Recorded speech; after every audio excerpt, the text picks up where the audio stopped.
What if I told you that the single biggest factor determining your success in life, your career, your relationships, your happiness, has nothing to do with your IQ, your degree, or even how hard you work? What if the real secret was something most people completely ignore? In 1936, a man named Dale Carnegie wrote a book that cracked the code on human relationships. Since then, it has sold over 30 million copies and is still flying off shelves nearly 90 years later. Warren Buffett himself completed this course as a young man and says it changed his life. CEOs, presidents, and the world's most influential people have called it one of the most important books they've ever read. I'm talking about how to win friends and influence people. And today, I'm going to break down the entire book, every principle, every chapter, every game-changing idea, in a way that is actually going to stick with you. So if you've ever felt ignored in a conversation, struggled to get people to listen to your ideas, or just wondered why some people seem to effortlessly get everyone to like them, this video is for you. Stay until the end, because the last section might be the most powerful of all. Let's get into it. Part 1. Fundamental Techniques in Handling People. Chapter 1. Don't criticize, condemn, or complain. Let me start with a story that blew my mind the first time I heard it. Bob Hoover was a legendary test pilot, one of the best in the world. One day, he was flying back from an air show in San Diego when both of his engines completely shut down. Through sheer skill, he managed to land the plane and save everyone on board. But the aircraft was badly damaged. The cause? Someone had accidentally filled his propeller plane with jet fuel. When Hoover landed, he walked over to the mechanic responsible. The young man was in tears, terrified of what was coming. And you know what Hoover did? He put his arm around the mechanic and said, "To show you I'm confident you'll never make this mistake again, I want you to service my plane tomorrow." That's not just kindness. That's strategy. And here's why it works. Carnegie's first principle is deceptively simple. Do not criticize, condemn, or complain. Not because it's rude, but because it flat out doesn't work. People are not creatures of logic. We're creatures of emotion. When you criticize someone, their brain doesn't say, "Oh, you're right. I should change." Their brain says, "I'm under attack. Defend, defend, defend." The criminal in prison rarely thinks of himself as the bad guy. Family members of the worst people on earth usually defend them. Criticism almost never produces the result you want. The psychologist B.F. Skinner proved this decades ago. Animals and people learn far more effectively from reward than from punishment. Remember this. Any weak person can criticize. It takes real strength, real character, to understand, forgive, and redirect. Chapter 2. Give honest and sincere appreciation. Here's a question. What is the deepest craving of human nature? Carnegie's answer, and this is backed by decades of psychology, is the desire to feel important, to feel appreciated, to feel seen. People have climbed the world's highest mountains, built empires, written novels, and launched billion-dollar companies all because of this one hunger, the hunger to be recognized. Now, here's the trap most people fall into. They confuse appreciation with flattery. These are not the same thing. Flattery is cheap. It's empty. It's saying, "Oh, you look amazing," to every single person you meet. People see right through it. Sincere appreciation is different. It means you stop thinking about yourself for a moment. You look at the person in front of you, and you genuinely find something worth acknowledging. Maybe it's how hard they worked, how creative their idea was, or how patient they've been. And then you say it. Specifically. Honestly. Ralph Waldo Emerson once said that every person he met was superior to him in some way, and there was always something he could learn from them.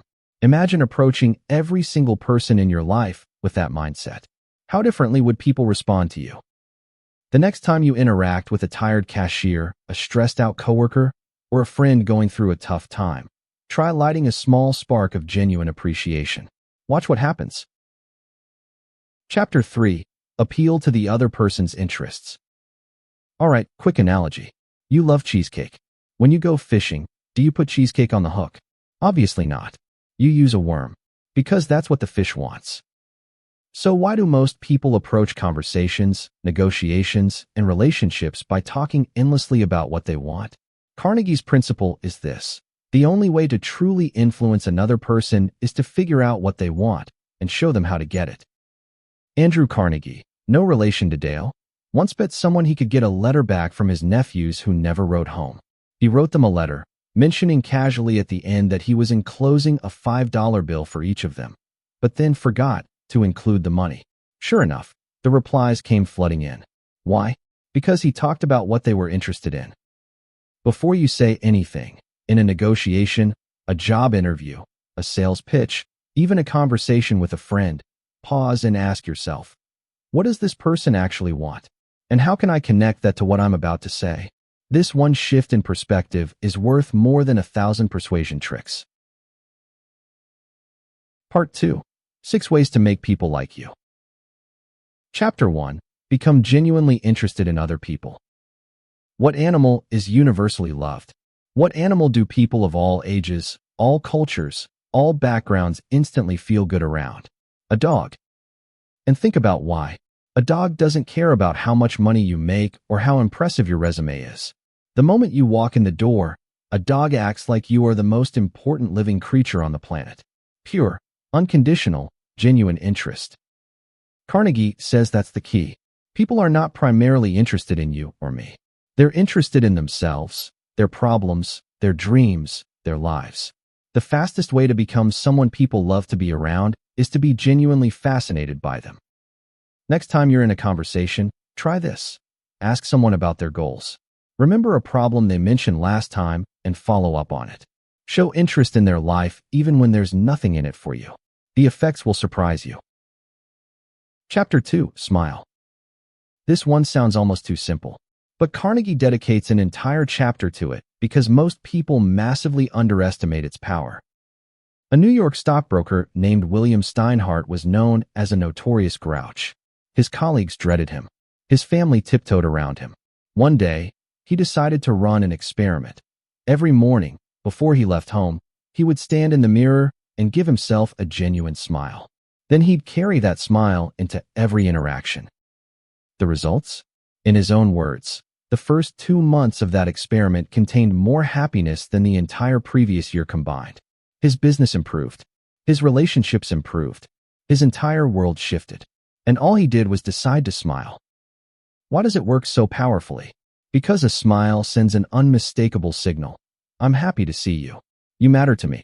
And when people feel that, even from a stranger, they can't help but respond positively. There's a reason we instantly love babies. It's not just their tiny hands. It's that enormous, unfiltered smile. Build that same energy into how you show up every day. Chapter 3. Remember names. I want to get personal here for a second. This was the principle I most consistently ignored. Every time I met someone new, I would hear their name, immediately forget it, and then spend the rest of the conversation awkwardly avoiding using it. Sound familiar? Carnegie calls a person's name the sweetest sound in any language. And he's right. When someone uses your name, really uses it, casually and naturally in conversation, something shifts. It signals, I see you. You're not just another face to me. You matter enough to remember. Forgetting someone's name sends the opposite message. It says, quietly but clearly, you weren't important enough for me to pay attention. Here's the fix. The moment you meet someone, give their name your full attention. When they say it, repeat it immediately. Great to meet you, Sarah. Use it again naturally during the conversation. When you're alone afterward, write it down or create a mental association. People literally pay money to have their names etched into buildings. They name parks and hospitals after themselves just to ensure their name lives on. Never underestimate the emotional weight of a name. Chapter 4. Be a good listener. Here's a confession. Before I read this book, I was a terrible listener. I would sit there while someone talked, and the whole time I was just waiting, thinking about the brilliant point I was about to make the second they stopped speaking. Sound familiar? Most people do this.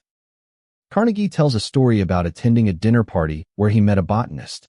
He had never spoken to one before, so he listened, genuinely, curiously, for hours. He asked questions. He leaned in. He was fascinated. At the end of the evening, the botanist told the host, "What a remarkable conversationalist Carnegie is." But here's the thing. Carnegie had barely said a word.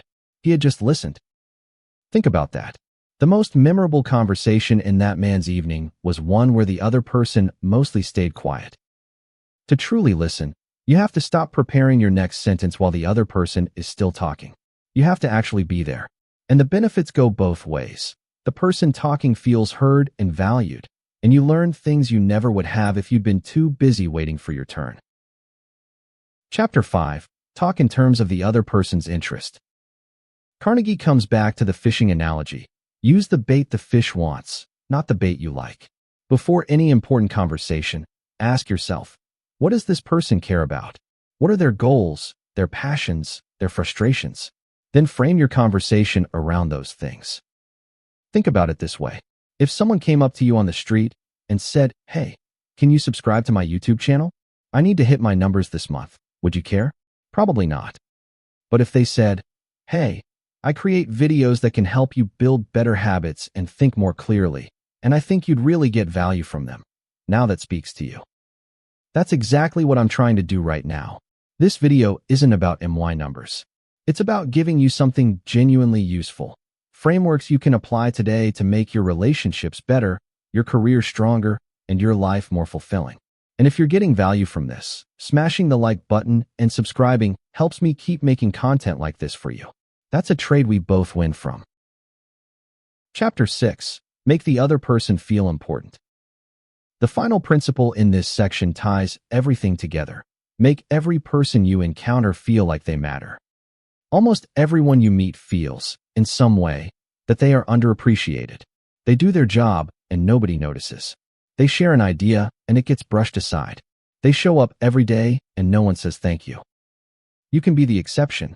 You can be the person who notices, who acknowledges, who treats the intern with the same respect as the CEO, who looks the cashier in the eye and says, "Hey, I really appreciate your help today."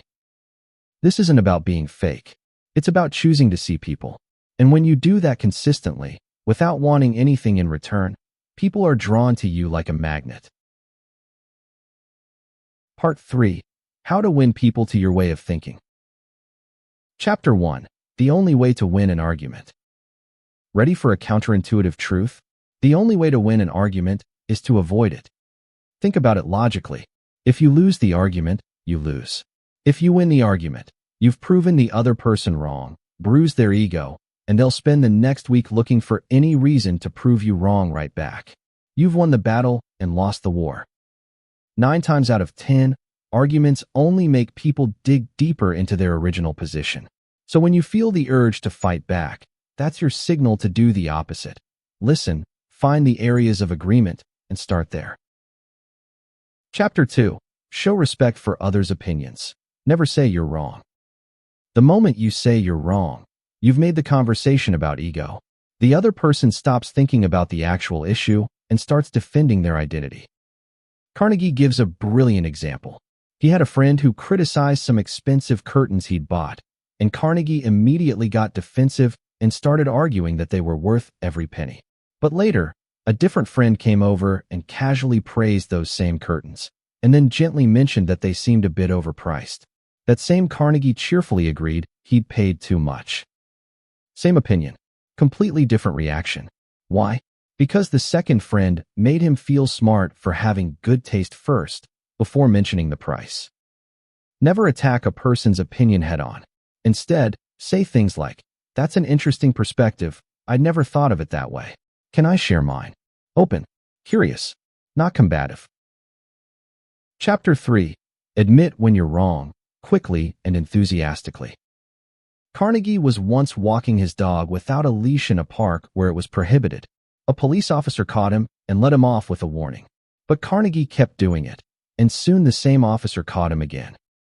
This time, before the officer could say a single word, Carnegie launched into a full admission. "Officer, I'm guilty and there's no excuse. You warned me last time and I completely disregarded it. I deserve a fine and I won't argue." The officer's response. He let Carnegie go without any punishment and started defending the little dog. Here's the psychology. When you criticize yourself before someone else can, you remove their power to attack you. Now, in order to feel important, they have to do the opposite of attacking. They have to defend you and show generosity.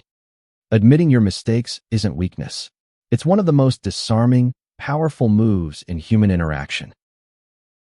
Chapter 4. Begin in a friendly way. A drop of honey catches more flies than a gallon of gall.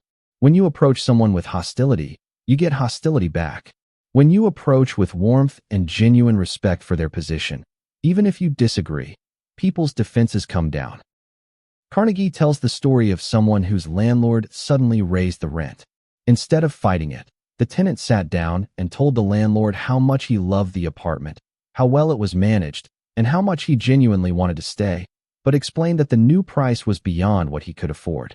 The rent was negotiated down. Start friendly. Always. Even, especially, when you're about to disagree. Chapter 5. Get the other person saying yes immediately. This one is powerful. Every time someone says no, they lock themselves into a defensive mental posture. Consistency bias kicks in. They feel psychologically committed to their position. So don't start with what divides you. Start with what you agree on. Get the person nodding. Get them saying yes. Get the mental and emotional momentum flowing in a positive direction, and then introduce your idea. Here's the key. Do this genuinely. Ask real questions with real uncertainty. The goal isn't to trap someone. It's to genuinely guide the conversation toward common ground before introducing new territory. Chapter 6. Let the other person do most of the talking. Imagine a bottle. Every time someone talks, the bottle fills up. Only when the bottle is full are they truly ready to hear what you have to say. But every time you interrupt, every time you cut in, finish their sentence, or change the topic, you empty the bottle. They have to start all over again. Let people fill their bottle. Let them talk. Resist. Actively resist the urge to cut in. The patience you invest here pays dividends you can't imagine. Chapter 7. Try honestly to see things from the other person's point of view.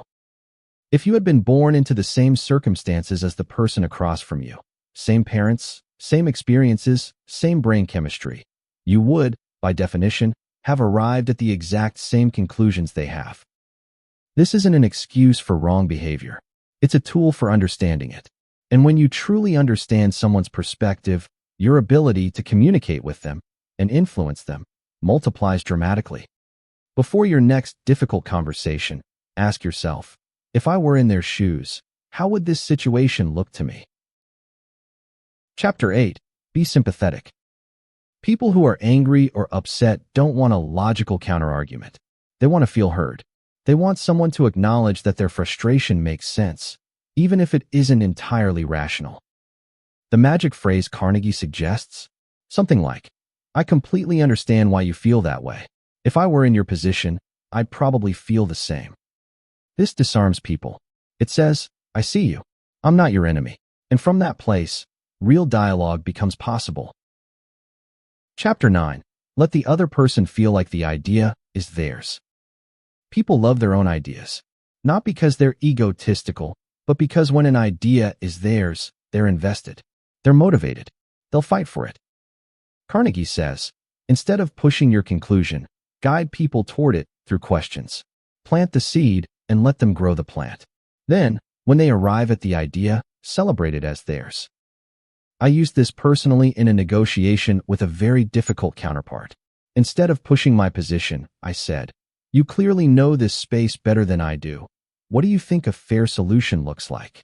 He shifted from opponent to advisor. The deal got done. Chapter 10. Appeal to nobler motives. Most people have two reasons for doing anything. The real reason, and the reason that sounds noble. Carnegie says, appeal to the noble one. Give people the opportunity to live up to their best self. If someone is breaking an agreement, rather than threatening consequences, try.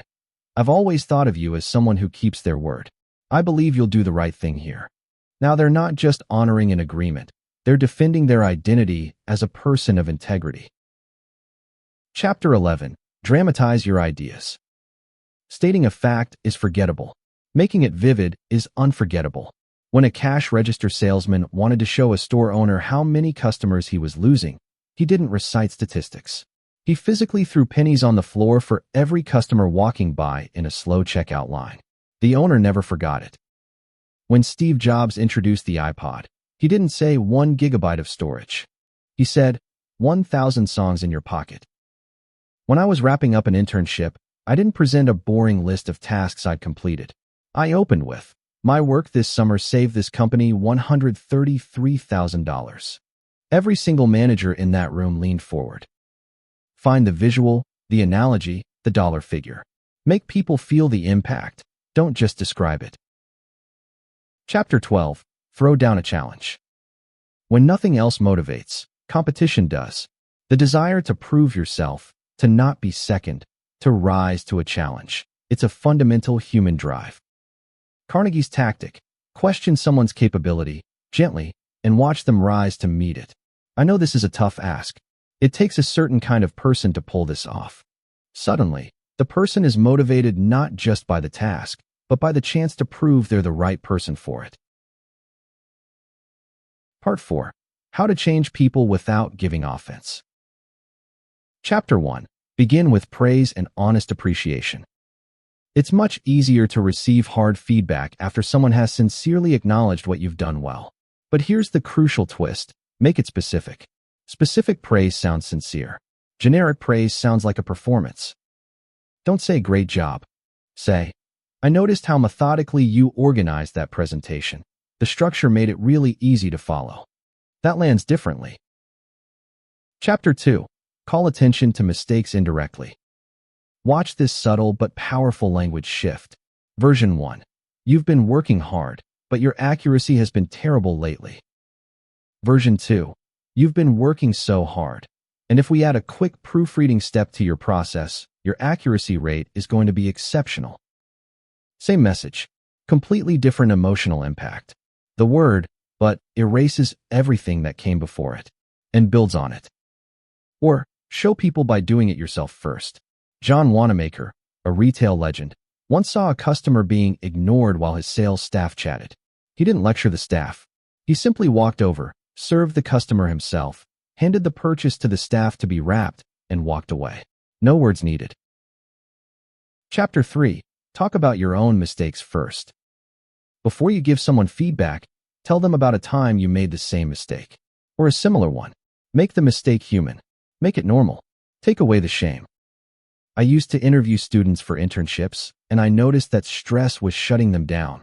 They couldn't even answer basic questions. Warnings and encouragement didn't work. So I started opening each interview by telling my most embarrassing interview story. I told them that during my own interview for that exact position, when asked to name a popular social media platform, I went completely blank. I couldn't say Facebook, the site I used every single day. The interviewer sat in silence waiting, then quietly said, "Facebook?" Every student laughed, then relaxed, then performed significantly better. Your vulnerability creates permission for others to be human. Chapter 4. Ask questions instead of giving orders. "Can you have this done by Friday?" lands completely differently than "have this done by Friday." Questions give ownership. They make the other person a participant rather than a subject. They stimulate creativity. Sometimes they even arrive at better solutions than you had imagined. Try, "What do you think would work here?" Or, "How might we approach this differently?" Watch how people step up when they're given agency. Chapter 5. Let the other person save face. Never publicly humiliate someone. Never strip away someone's dignity to win a point. Even if you're right. Even if they were completely wrong. A manager whose employee submitted a flawed report didn't embarrass her in front of the team. She thanked the employee for her effort, acknowledged that new projects always have a learning curve, expressed confidence in her abilities, and asked for a revised version for the next meeting. That employee became one of the most loyal, hardworking people on the team. Dignity preserved. Trust built. Chapter 6. Praise every improvement. This chapter changed my life. I mean that literally. I was once assigned to work with a colleague in another office who had a terrible reputation. Lazy, slow, unresponsive. My colleagues warned me repeatedly, and when I started working with him, I could see what they meant. But instead of joining the frustration, I decided to try something different. Every time I noticed even the smallest positive thing, a slightly faster email response, a thoughtful comment, a small effort, I praised it. Specifically, genuinely, sometimes copying his manager. 7 weeks later, he was a completely different person. Proactive, friendly, engaged with everyone, not just me. He added me on Facebook, which apparently had never happened with any of my colleagues. Praise every improvement, not lavish flattery, specific, honest recognition of real progress. It's rocket fuel for human growth. This is also, by the way, how I went from being painfully shy and barely able to speak in groups to leading a team of 25 people and presenting to hundreds. Someone saw tiny improvements in me and told me, and I kept going. Chapter 7. Give the person a fine reputation to live up to. Want to change someone's behavior? Treat them as though they already have the quality you want them to develop. Tell someone, you know, I've always thought of you as the most reliable person on this team, and watch what happens. They don't want to lose that identity. They start behaving in alignment with it. This isn't manipulation. It's seeing the best in people and calling it forward. Chapter 8. Make the fault seem easy to correct. If you tell someone they're fundamentally bad at something, you've killed their motivation. You've given them no road forward. But if you tell them they have the right foundation and just need to practice one specific thing, suddenly there's hope. There's a path. A dance instructor doesn't say you have no rhythm. They say, you have a natural sense of beat. Let's channel that into your footwork. Same truth, delivered in a way that opens doors instead of closing them. Chapter 9. Make the other person happy about doing what you suggest. This is the capstone of the entire book. Connect what you're asking for to something the other person genuinely wants, and acknowledge both of your interests openly. Don't pretend your request is purely for their benefit. People aren't fooled. Instead, be honest. Here's what I need, here's why, and here's how it benefits you too. Transparent, mutual, real. Here's what I want you to walk away with from this video. This book is almost 90 years old, but it's not a book about persuasion tactics or manipulation tricks. It's a book about a fundamental truth of human nature that has never changed and never will. People want to feel important. People want to feel heard. People want to feel appreciated. If you make that your mission, in every conversation, every relationship, every interaction, you will become someone that people genuinely want to be around, work with, and fight for. The principles in this book aren't hard. They're simple. What's hard is actually doing them consistently when your ego wants to argue, when you're tired, when someone is difficult. That's where the growth is. I'll leave you with one challenge.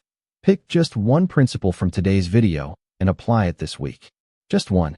Maybe it's using someone's name more deliberately.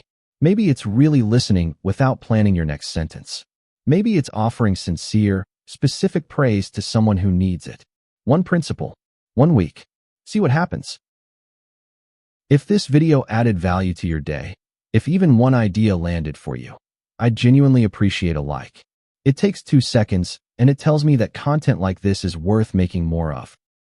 And if you want more deep dive breakdowns of the books that actually change how you think, operate, and show up in the world, hit subscribe and turn on notifications. I put real time and effort into every single video on this channel, and I'd love to have you here for what's coming next. Drop a comment below. Which principle from today hit you the hardest? I read every single comment, and I'd love to hear your story. Thank you for watching. Really. Now go out there and start winning some friends.